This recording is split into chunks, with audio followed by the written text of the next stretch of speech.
क्या दोस्तों ਇਹਦਾ ਇਹੀ हल है कि ਜੇ मेरा घर चंगा नहीं तो मैं घर छड़ के चले जाऊं। ये तो ठीक है कि मैं कुछ देर लिए जावा और जाके कुछ इट्टा रूड़े इकट्ठे करके लैके आवा तो मैं घर ठीक कर ला, पर यह तो कोई तरीकेकार नहीं कि जिन्होंने मैंने जम्मिया पालिया, मेरे ते खर्चा करके मेरी तालीम का बंदोबस्त किया, मैंने पढ़ाया, मैंने लगाया और मुआशरे ने हुकूमत ने टैक्स लैके मेरे ते खर्च किए। अज मैं जो देन के काबिल होया, जवान होया, 20-25 साल मेरी उम्र हुई और मैं सब छड़ के चले जाऊं। जान वाले इको ही बिनती है, इको ही दरखास्त है, जान नूं तुहानूं कोई नहीं रोक सकता। जाओ, आओ वापस और कुछ चीज़ां लैके आओ ताकि यह मुआशरा भी उन्ना ही सोहना हो सके जिन्ने सोहने मुआशरे की तुसीं चाह रखदे।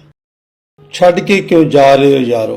एक रिपोर्ट के मुताबिक जिहड़ी BBC ने सैरबीन च शाया की थी, पिछले एक साल के अंदर 18 लाख तो ज्यादा भारतीय लोगों ने, जिन्हां च अक्सरियत नौजवानों की और पढ़े लिखे लोगों की है, उन्होंने भारत नूं छड्ड के यूरोप, अमरीका और कैनेडा च जाके जिंदगी बसर करने का फैसला किया। इस तरह की एक रिपोर्ट पाकिस्तान के बारे भी आई कि जिथों 8 लाख तो ज्यादा नौजवान, उन्होंने जी प्रोफेशनल लोग बेशुमार सी, उन्होंने पाकिस्तान च रहना पसंद नहीं किया और बाहर चले। BBC ने 18 लाख लोगों का सर्वे तो नहीं किया, लेकिन कुछ लोगों नूं जिहड़े लोग चले गए सी उन्हां कोलों पुछया कि तुहाडी वड्डी जाण दी रीजन की है। उन्हां सब दा कहना यह सी कि असीं कोई बहुत अच्छी दौलत लई नहीं जा रहे। अक्सर ने ही किया, अक्सर ने जिहड़ा वजह दसी वो ये दसी कि साडे इस मुल्क दा माहौल, इत्थे दा अदलिया दा निज़ाम, इत्थे दी पोल्यूशन लैवल, इत्थे दा रहन सहन, इत्थे दा सियासी चलन और बहुत सारी मुआशरती मसाइल इन्ने ज्यादा ने कि असीं इस मुल्क च रह के बहुत ज्यादा खुश नहीं है। और यही वजह पाकिस्तान तो जाने वाले लोगों की भी है, सिवाय उन चंद 100 तो जिहड़े मजदूरी करने लई बाहर गए ने, जिन्हां नूं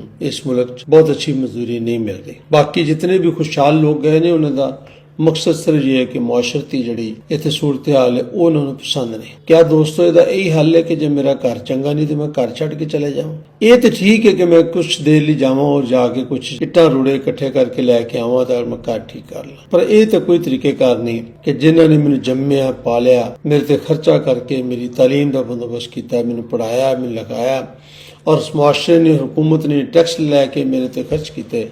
अज मैं जो देन के काबिल होया, जवान होया, 20-25 साल मेरी उम्र हुई और मैं सब छड़ के चले जाऊं। जान वाले इको ही बिनती है, इको ही दरखास्त है, जान नूं तुहानूं कोई नहीं रोक सकता। जाओ, आओ वापस और कुछ चीज़ां लैके आओ ताकि यह मुआशरा भी उन्ना ही सोहना हो सके जिन्ने सोहने मुआशरे की तुसीं चाह रखदे। अगर ऐसा ना होया तो फिर तुसीं यकीन करो कि तुसीं उत्थे जाके तो बस जाओगे, पर लेकिन तुहाडा घर जिहड़ा है वो साफ सुथरा नहीं बनेगा, अच्छा नहीं होएगा। उन्होंने अच्छा करने लिए थोड़ी वापसी जिहड़ी है ना वो बड़ी जरूरी है।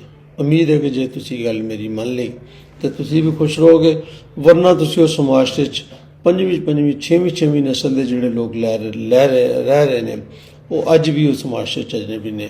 तुसीं भी अपना घर छड़ के एक दूसरे देश जा बसोगे जिथे तुसीं हमेशा अजनबी ही कहलाओगे और अजनबी ही रहोगे। आओ अपने घर आओ, असीं तुहानूं अपने सीने नाल लाउण नूं तैयार हैं।